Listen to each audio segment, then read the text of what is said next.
Hello everyone, happy Monday, February 10th, and what have I been up to? Crochet, of course. So, I on Thursday finished the 3 jaded blankets. And I didn't post a video about it because on Friday I got busy with another project which I will talk about in a little bit. But, oh, come here. Okay, you can't really tell, but these 3 are done, and I will put pictures of them right here.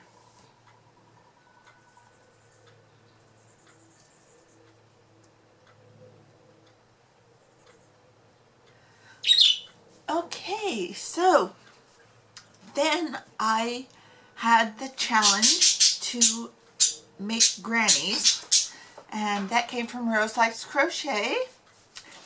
And I had some granny squares already made, partially for a blanket, but then I got to looking at it and I separated them out, and the colors just were not right for making one whole blanket. It was a little too scrappy as far as the colors went.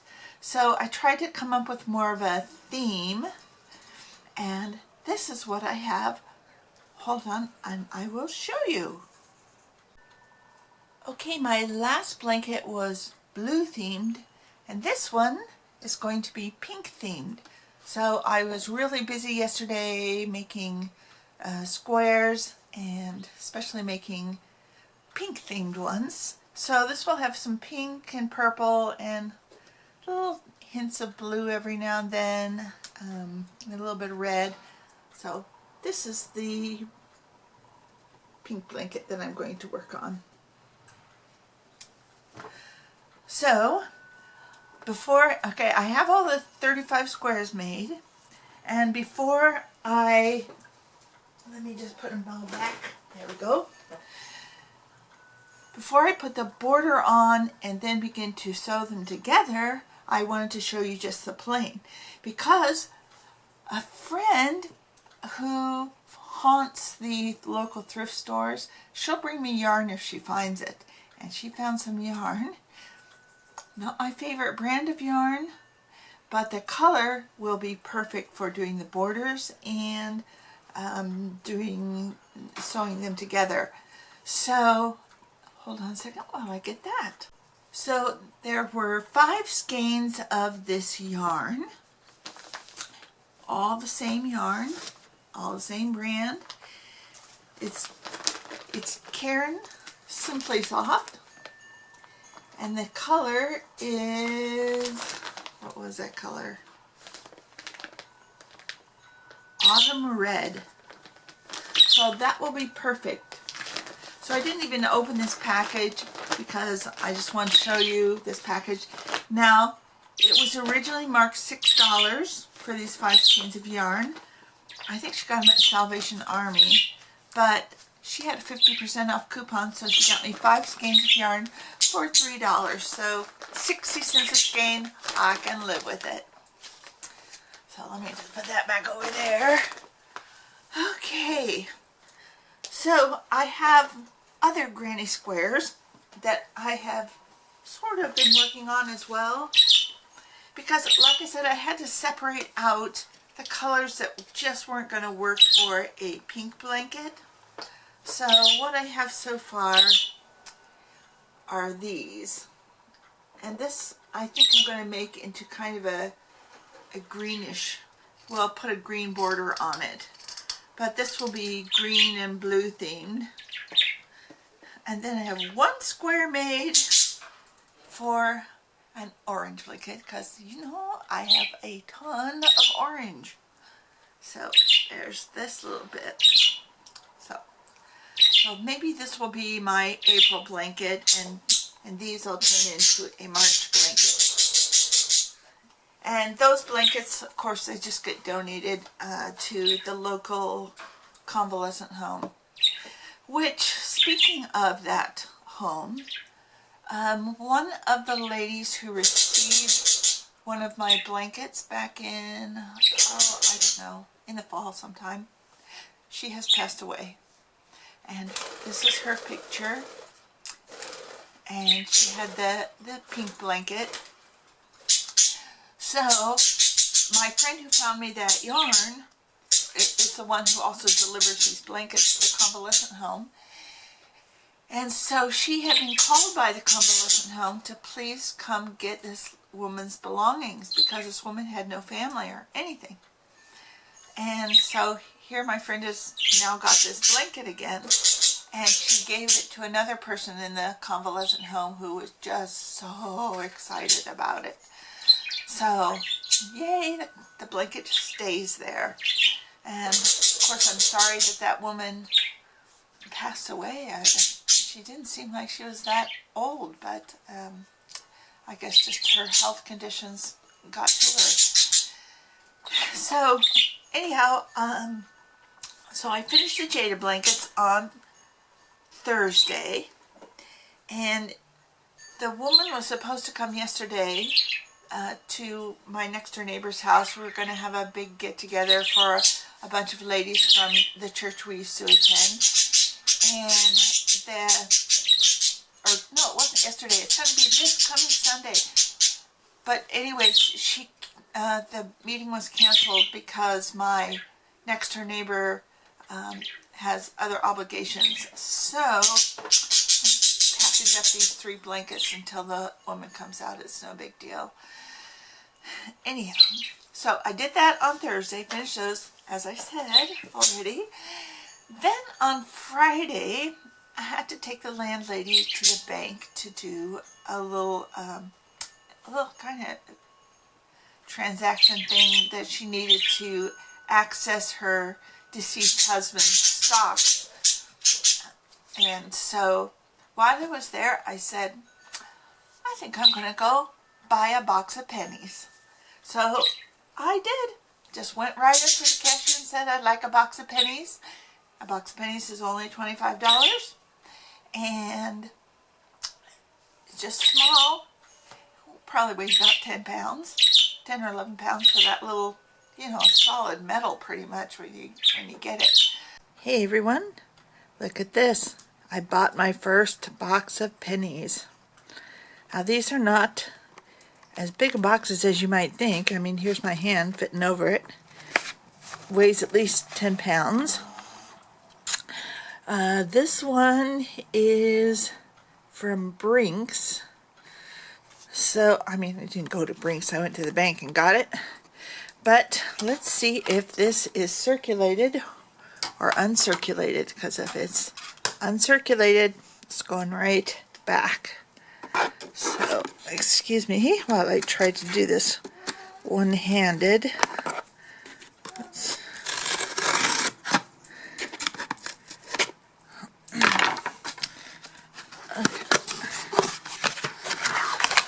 Let's see what we got here. One roll will tell us, ooh, that's very shiny, and that end is not. So this is definitely a circulated box, and that's what we want. And I'm not going to show you going through the pennies because that's going to be boring to all my crochet friends, but yeah, I'm happy. Okay, I have pennies everywhere. But this is my first time searching pennies. I had nothing, so I really have to go carefully and just go through year by year and fill up my albums. But I want to show you, I did get 7 wheat cents, and the first one on the left is a 1910. Let's see if I can focus on it. It's in superb condition. And then we have a 1916, and the 1910 and the 1916 are both Philadelphia. Then we have a 1948 Denver, 1955 Denver, and then I have 3 1957 Denvers. So I feel pretty good about that. And then I spent all of Friday, from the time I got home, I just couldn't stand it. They were just calling me. I had new penny books, let me go get them. I'll show them to you. So I have these penny books, and they are by Whitman, and you can see they look like this, and the pages look like this, and they are, you can see right through them. So when you put your pennies in these pages, you see the front, and then you flip it over, you see the back. Now, these books were completely empty. So that meant, well, I have two of them. One goes from 1909 to 1995, and the other from 1996 to the present. But I had no pennies. So when I went through the box of pennies, which is 2,500 pennies, I looked at every single one. First, I separated them out by decade, then by year, and then I chose the best one from each year.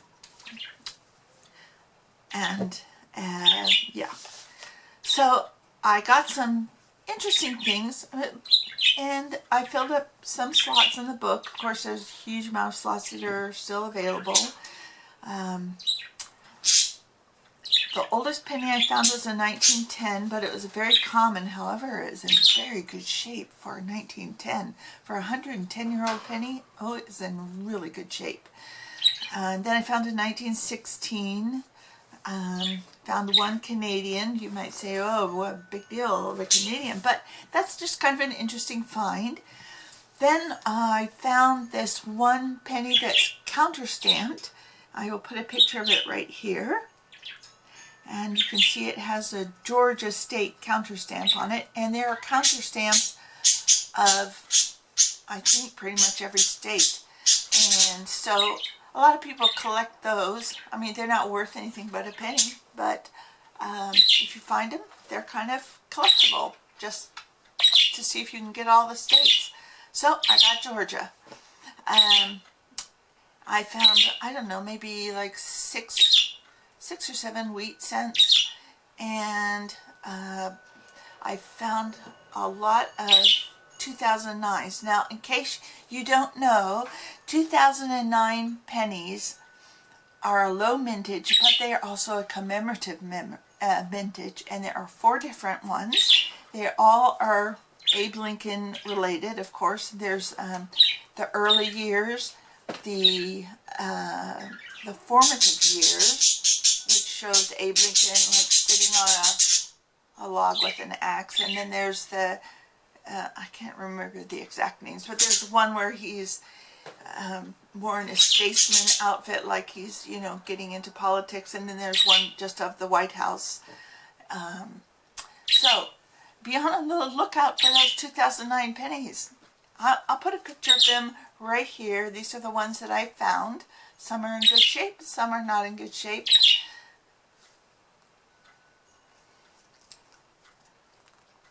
So now I have pennies everywhere because I was so anxious to get into just penny hunting or any coin hunting, because I hadn't done it for a while. I've been so busy crocheting. Now I have pennies everywhere, and I don't have any penny wrappers or anything. So I have some on order, and they're coming. In the meantime, I just have pennies and dishes. Yeah. So that's going to be fun, but I don't mind penny rolling or any coin rolling because I find it kind of relaxing in a weird way. I probably wouldn't find it relaxing if I did it all the time, but because I haven't done it for maybe a month, I haven't done any coin roll hunting. So anyhow, if you got kids and you want to go coin roll hunting, $25, and you have to think, okay, maybe you take out, even if you took out 50 pennies, you're going to put $24.50 back into the bank. So it's like a temporary, you haven't lost any money really. Anyhow, I just had a lot of fun, but it did take me from about maybe 6 o'clock at night till 2:30 in the morning or so to go through every single one. Look, check in the book if I needed it, see if anything was an upgrade to what I'd already put in the book. So yeah, that was fun. And so now I go back to crocheting, back to putting borders on those. Hopefully I can get that blanket done this week and get it out to the nursing home by the weekend.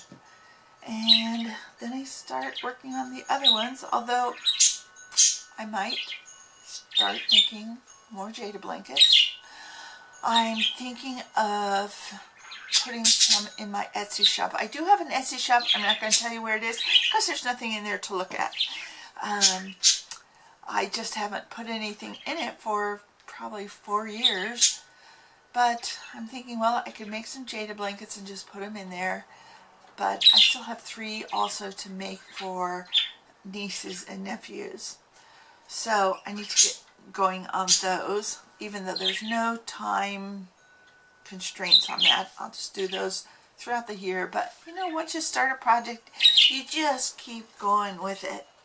So that I'll be doing. And I should also say one thing with my crocheting yesterday, making these granny squares, is I have this little box you can't see. It's sitting right over here, where I keep all my scraps of yarn like this. And I made a point yesterday to pull out, oh, now I've just made a big mess. Okay, I'll leave that. To pull out all the pink yarn, all the white yarn, anything that I could use for the pink one. And also any of the little scraps of blue and green. So let me see, let me find that one that I made yesterday. Where is that thing?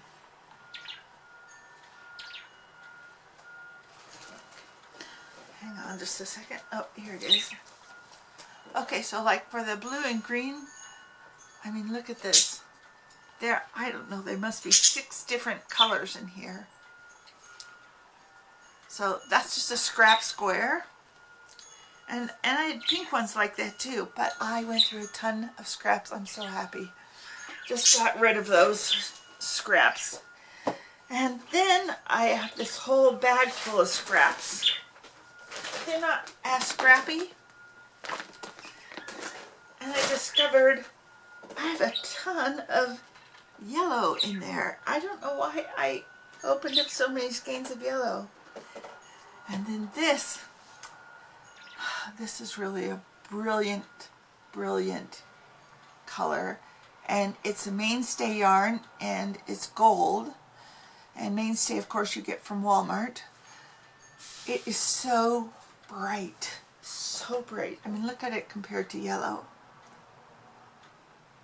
It's just like bright, bright, which is why I put it on the border of one of the Jada blankets. And then I discovered, yay, I had another skein of it. So, anyhow, I just pratted on long enough today, and I hope you all have a great day and a great rest of the week. Maybe I'll post another video this week. We'll see. I'll talk to you later. Oh, you want to say hi? Say hi. Say hi and bye. That's April. There you go. There you go. Okay. Talk to y'all later. Bye.